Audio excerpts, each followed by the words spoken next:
सीजे सूर्यकांत का बेरोजगार युवाओं को कॉकरोच बताना अब उन्हीं पर भारी पड़ रहा है। सरकार के लिए मुसीबत बने युवाओं ने अब सीजीआई का विरोध करना भी शुरू कर दिया है।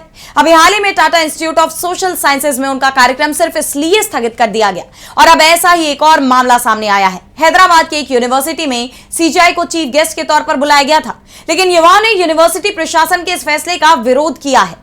तो क्या है ये पूरी खबर, देखिए इस रिपोर्ट में। सीजीआई सूर्यकांत का बेरोजगार युवाओं को कॉकरोचों बताना सरकार की मुश्किलें बढ़ाने के बाद अब उनकी मुश्किलें भी बढ़ाता हुआ दिखाई दे रहा है। युवाओं ने शिक्षा से जुड़े इवेंट्स में सीजीआई की मौजूदगी को नकारना शुरू कर दिया है। ताजा मामला सामने आया है हैदराबाद की national academy of legal studies research यानी नालसार यूनिवर्सिटी से।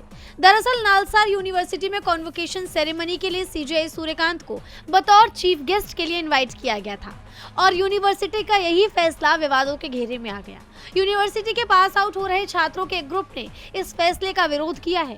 साल 2026 बैच के छात्रों के एक ग्रुप ने यूनिवर्सिटी के वाइस चांसलर, कुल सचिव, फैकल्टी और विश्वविद्यालय प्रशासन को एक लेटर लिखा है, जिसमें छात्रों ने प्रशासन से अपने फैसले पर दोबारा विचार करने की मांग की है। साथ ही सीजीआई के हाथों से डिग्री लेने से भी मना कर दिया।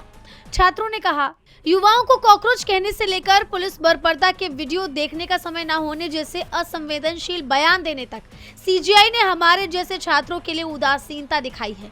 ऐसे में उन्हें हमारे कॉलेज में आमंत्रित करना और उनके हाथों से उन डिग्रियों को हासिल करना जो हमारे लिए शैक्षणिक और भावनात्मक रूप से बहुत अहम है, हमें सही नहीं लग रहा। छात्रों ने तर्क दिया कि मुख्य न्यायाधीश को बतौर चीफ गेस्ट आमंत्रित करना संवैधानिक जवाबदेही और शैक्षणिक स्वतंत्रता के मूल्यों के खिलाफ है। हालांकि अभी तक यूनिवर्सिटी की तरफ से इस पर कोई जवाब नहीं दिया गया, लेकिन युवाओं ने उम्मीद जताई है कि एडमिनिस्ट्रेशन उन्हें 10 अगस्त तक जवाब दे देगा। और ये कोई पहली बार नहीं है जब किसी ऐसे कार्यक्रम को रद्द सिर्फ इसलिए किया गया है क्योंकि मुख्य अतिथि वहां पर सीजीआई सूर्यकांत है। आपको याद होगा कि इससे पहले Tata institute of social sciences यानी टिस ने का आयोजन रद्द कर दिया था। जैसा आप जानते हैं कि सीजीआई सूर्यकांत ने बेरोजगार युवाओं की तुलना कॉकरोचों से की थी, जिस पर जमकर बवाल हुआ था। कॉकरोच जनता पार्टी भी सीजीआई सूर्यकांत के इसी बयान के बाद बनी थी और अब उनका यह बयान उनके लिए भी मुसीबत बनता हुआ नजर आ रहा है। डीबी लाइव की रिपोर्ट।